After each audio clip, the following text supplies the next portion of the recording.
Well, welcome everyone to the class on Introduction to Philosophy. My name is Juan Carlos Heredia, and I'm really excited about the next 10 weeks, this journey that we're going to be on what I consider to be a very important class that hopefully will change your life.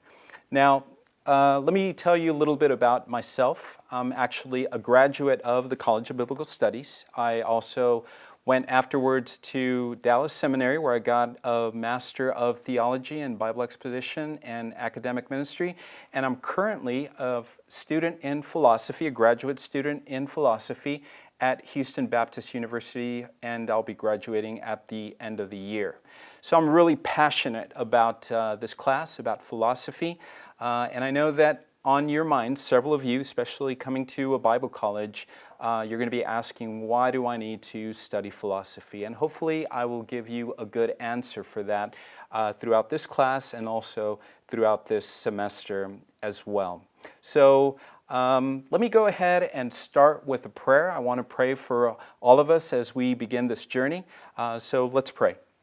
Father, I just want to thank you for each of the students.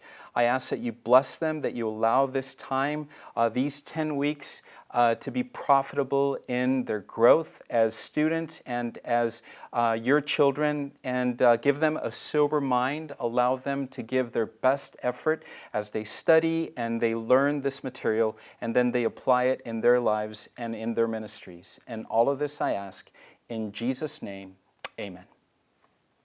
So let me start by saying why we should actually study philosophy, and in this case, Christian philosophy.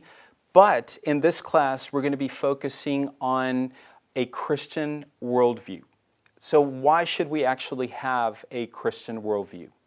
Well, the reason is that the worldview that we have directly impacts the way that we see the world and the way that we live in the world. Let me say that again. The worldview that we have directly impacts the way that we see the world and the way that we live in the world. So, you probably have had these questions in your mind before. They're here on the slide, and there are several questions that philosophy tries to answer, and having a worldview, you're trying to reach the answer to them as well. So, for example, is there a purpose for my life? Another question is, where am I going? Or what am I? Who am I? What is wrong with the world? What is truth?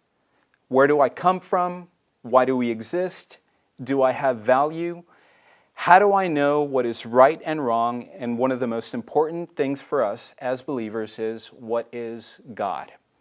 So all of these questions are in philosophy, and philosophers for centuries have dealt with each one of these.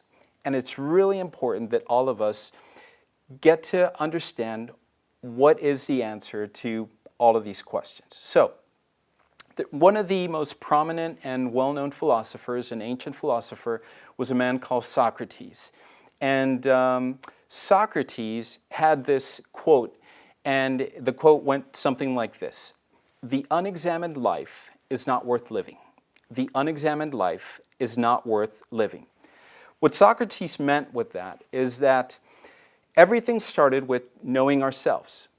In order for you to be a better man, in order for you to be a better woman, in order for you to be a better husband, a better father, a better worker, any area of your life, everything started with knowing yourself.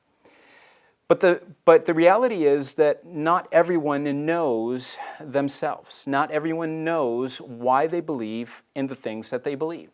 So two of the questions that we have to keep on our minds as we go through this material and we analyze our biblical and Christian worldview is this: do you really know what you believe and why you believe it? Is your beliefs formed simply because someone told you?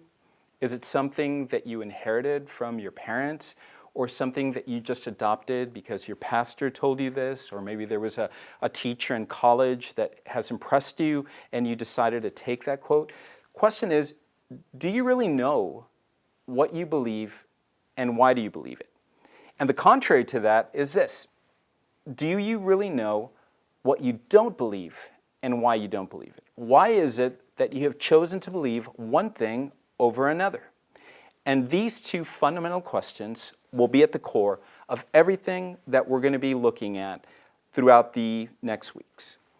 So let me start by talking about why it's important to study worldviews.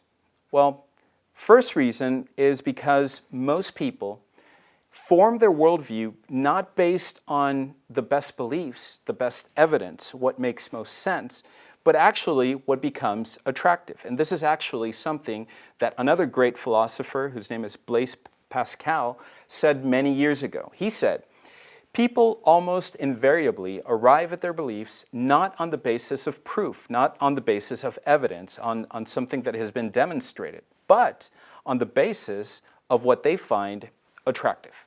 So let me give you an example of that. Probably about 20 years ago in our society in America, the issue of gay marriage would not have been something controversial. Most people would have rejected what we today are debating on gay marriage. But when you look at the polls today, you're going to see that most people are in favor of it. And the question is, how is it then that in a matter of just 2 decades, 20 years, public opinion has changed on this? And the answer would be that the argument for gay marriage, the argument in favor of 2 gay people getting married, has been placed or been put in a way that has made a lot of sense for people in its attractiveness. Not necessarily because it is the best argument, not because it makes the most sense, but because it's a very attractive argument. And the argument goes something like this. Who are you to prohibit 2 people that love each other to get married? It doesn't matter what their gender is. It doesn't matter what their beliefs are. The important thing is that they love each other. And if you look at just superficially at that argument, it seems to make sense. But the more you delve in it, the more you go deeper into it, there are a lot of issues that stem from that argument. So the number one reason, or the first reason I should say, why we need to study worldviews and why you need to go through this class is because you're going to see that our society and most people and ourselves tend to choose our beliefs not based on evidence, but what is the most attractive thing to us. Now, the second reason why we need to study worldviews is because ideas have consequences. Ideas have consequences. In other words, everything that happens in our society, everything that is adopted by public opinion and by most people, every action that starts, you can always trace it back to an idea that originated every action. Another controversial social issue that we will be covering as well throughout this class is abortion. And we know the argument, we know that it stemmed from a case that was called Roe versus Wade. And it actually started basically as an idea that was debated in a court, but then when it became law, that idea was adopted throughout our society. And now we see that abortion tends to be the position that is most favored throughout society. So every idea has consequences. Every idea will be taken to action and will have some kind of effect in our society.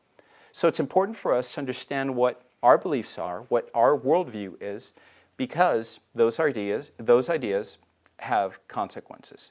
And those same ideas that have consequences have an effect over the way that we live. Especially as Christians and as believers, we're going to find that everything that we believe has a direct action over the way that we behave. So everything that we do stems from what we believe, what we think is important. Now, a third reason why worldviews are important is because worldviews have a direct effect over the way that people accept the gospel. it has a critical factor for people to accept the gospel. In other words, the number one hindrance for people to come to faith in Jesus Christ is, even though we know that sin is a major factor, we know that Satan is a major factor, our flesh is a major factor as well, but the number one thing in society why people do not accept the gospel is because of the worldview in which they live. So this is a quote from a famous Christian philosopher whose name is James or J.P. Moreland. He's known James Porter Moreland. And this is one thing that he says. Simply because the gospel is never heard in isolation, this is the reason why people reject the gospel. It is always heard against the background of the cultural ambience in which one lives. And so what J.P. Moreland is saying here is that our society, where we live, the culture that we have, all of those things have a direct impact on what we think is important and the things that we don't think that are important. So another reason why we need to study worldviews and understand what a worldview is, because this has a direct impact on the eternity of every single person. The other reason why we need to study worldviews is something that C.S. Lewis, a famous writer, thinker, Englishman from the University of Oxford, said many years ago. And he said this: "Good philosophy must exist, if for no other reason, because bad philosophy needs to be answered." So what C.S. Lewis was saying is that while we let bad philosophy just go unchallenged, what's going to happen is that as the next generations come along, they think that that bad philosophy is actually something that they can adopt. For them, in their mind, they believe that that's something good. So as Christians, as believers, and as people that are forming our own worldview and we understand the ramifications of it, what C.S. Lewis is motivating us is that as thinkers, we need to challenge the worldviews that go against God's will, that go against the biblical basis of what we believe, and this would be bad philosophy needs to be replaced with good philosophy.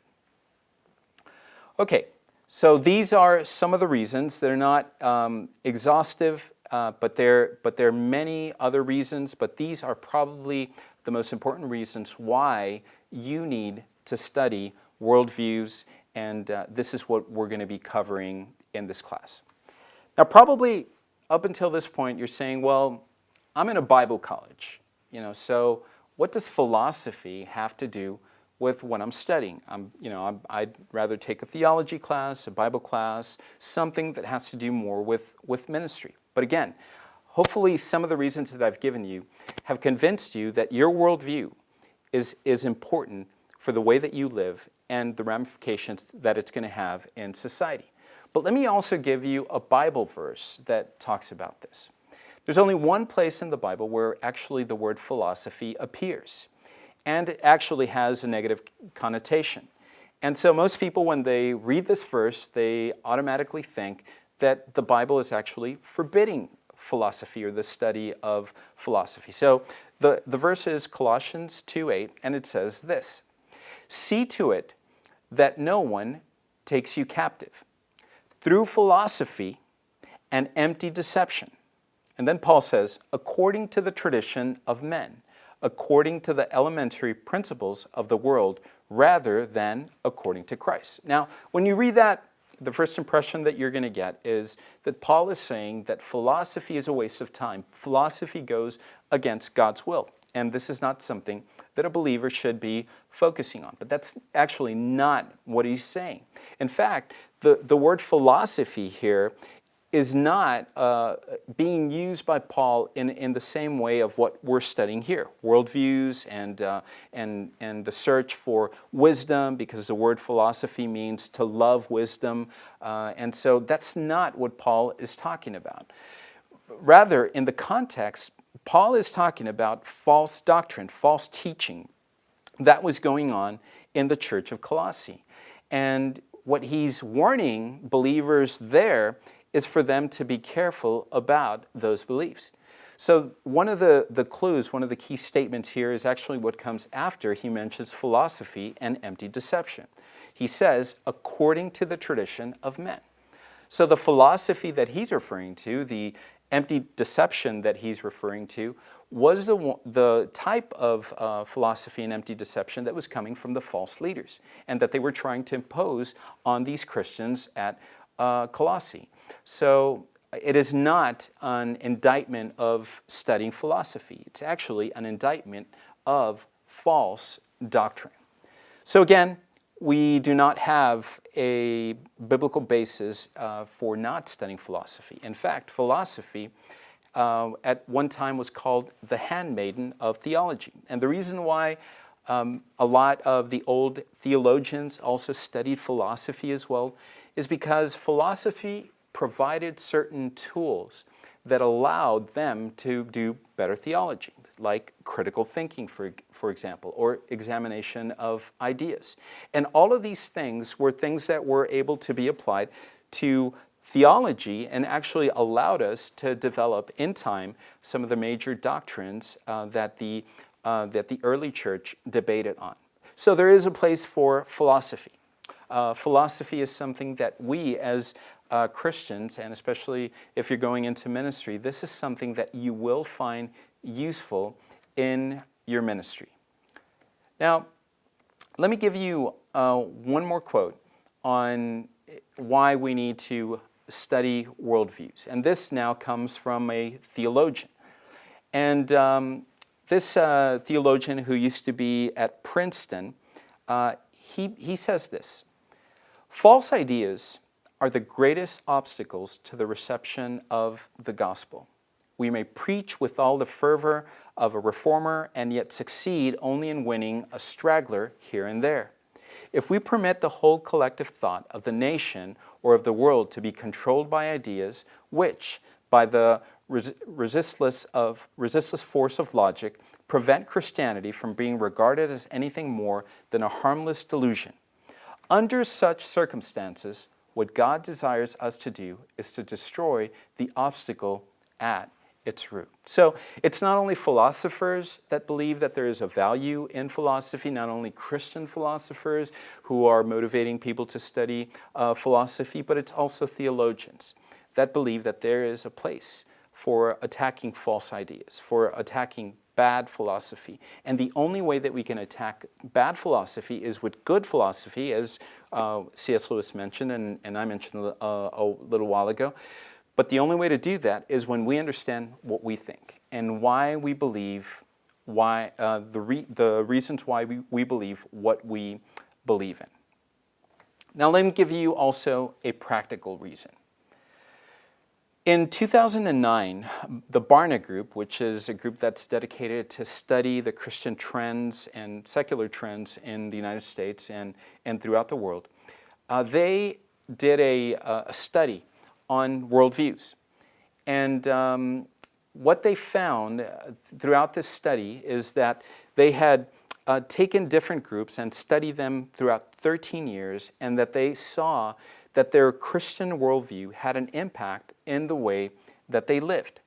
In fact, they found that most people in society, this was in general, that only about 8% of people that live in our society actually holds to a Christian worldview.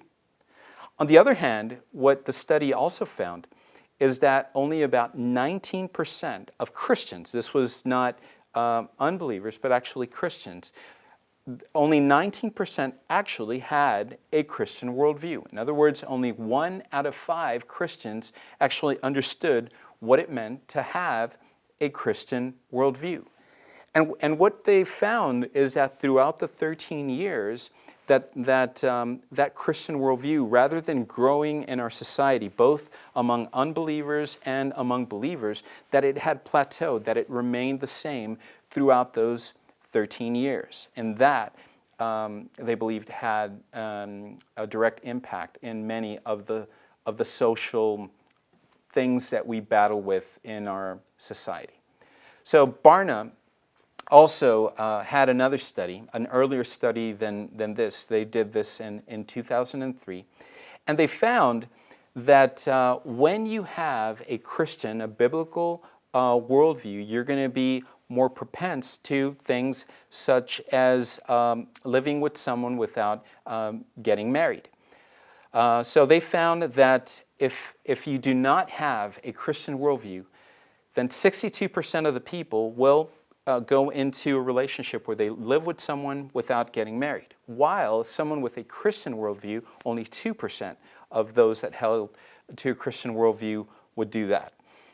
They found as well that alcoholism was more prominent among those that did not have a Christian worldview, while only 2% of those that had a Christian worldview actually were battling with alcoholism.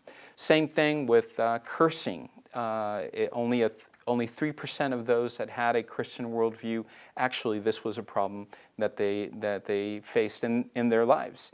And things such as adultery, same thing. So they went through several things: adultery, pornography, abortion, and they found that the more that you have a Christian worldview, the more that you identify with a Christian worldview, the less propensity you're going to have to these social issues. And the study covers a lot of different things. You're going to see the slide there that talks about these things, about even lottery or getting drunk.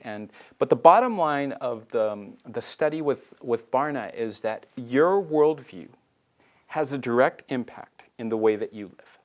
So let me end this first session by saying this, same way that we started.